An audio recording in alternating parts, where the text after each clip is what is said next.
The dusty town of Red Rock was alive that evening, its wooden sidewalks rattling under the boots of ranchers, merchants, and travelers who gathered near the saloon for what had become a weekly spectacle of wealth and pride. Every Friday night, the richest families paraded their daughters in silk gowns, velvet ribbons, and lace gloves, each girl taught to walk slowly so the shimmer of their jewelry and the sheen of their curls caught every envious eye. The men bragged of cattle herds, acres of land, and wagons filled with trade goods, their laughter loud and boasting, their drinks spilling freely. The smell of fresh-baked pies wafted from the hotel, mixing with the sharper scent of tobacco smoke curling from the saloon's porch. Horses neighed from the hitching posts, and stagecoaches clattered by, dropping off more guests to witness and be witnessed.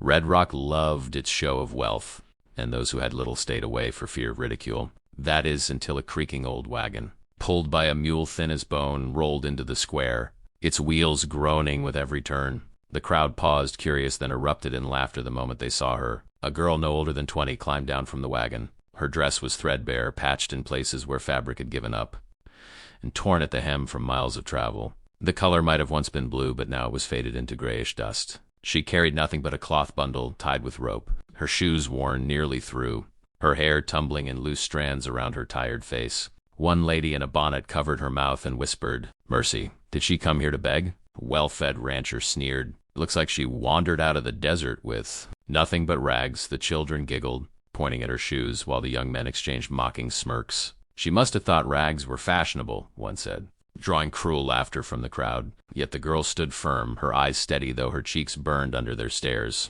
She searched the crowd, as if expecting someone. And then she saw him. Near the saloon doors, leaning against a post, was a tall cowboy, his frame brought, his face shaded beneath the brim of a weathered hat. He wore no fine coats, no silk tie, only a sun-faded shirt tucked into worn jeans, a gun belt slung low at his waist, dust clinging to his boots. Yet there was something in his stance that set him apart from every polished gentleman there on ease, a strength, a quiet confidence that came from long days in the saddle and nights under the stars. His eyes, when they lifted to hers, cut through the laughter around them like a blade. He pushed off the post slowly, his spurs ringing softly on the planks, and walked straight toward her. The crowd quieted, their mocking replaced by curiosity. Surely he would turn her away, or worse, join their ridicule. The daughters in silk leaned forward, waiting to see if the cowboy, who had never been tied to anyone, would finally choose one of them. But when he stopped before the girl in rags, he didn't frown. He didn't mock. He reached for her hand, rough from travel, and held it as though it were delicate as glass. The silence that followed was thick, every pair of eyes wide in disbelief. And then, in a voice steady, strong, and carrying across the square, he said, "She's rich enough for me."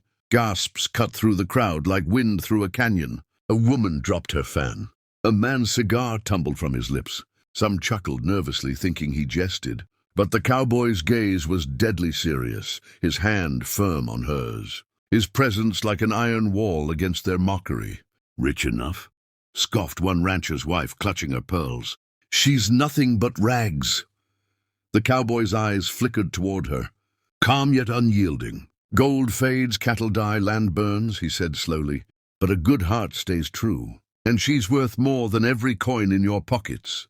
His words, simple yet fierce, silenced even the boldest among them. The girl, who moments before had stood trembling under the weight of scorn, now felt a rush of warmth in her chest, her spine straightening, her chin lifting, as though his hand gave her back the dignity the world had tried to steal. Together they walked through the parted crowd, the cowboy leading her straight toward the saloon doors, daring anyone to block their way. No one moved. Inside, the music faltered as eyes turned.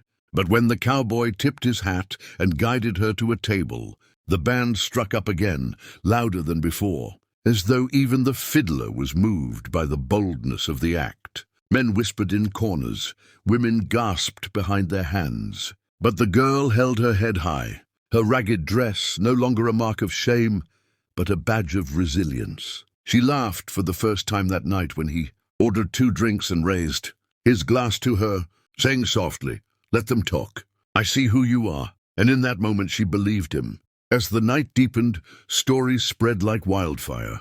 through Red Rock. Some said the cowboy had lost his heart at first sight. Others said he had shamed the entire town. But all agreed on one thing. They would never forget the night a girl in rags became a queen in the eyes of the only man who mattered. By morning the whispers carried into every home, and though many still clung to their pride and their gold, a seed of truth had been planted in every heart. Wealth without kindness was emptiness, and courage without love was hollow. The girl who arrived in rags would never be remembered as poor again. Instead, her story became legend, told around campfires and across saloon tables for years to come. Children grew up hearing it, women found strength in it, and men measured their worth by more than cattle or coin. And as for the cowboy, he kept his word. He stood by her, defended her, and together they built a life richer than any vault of gold.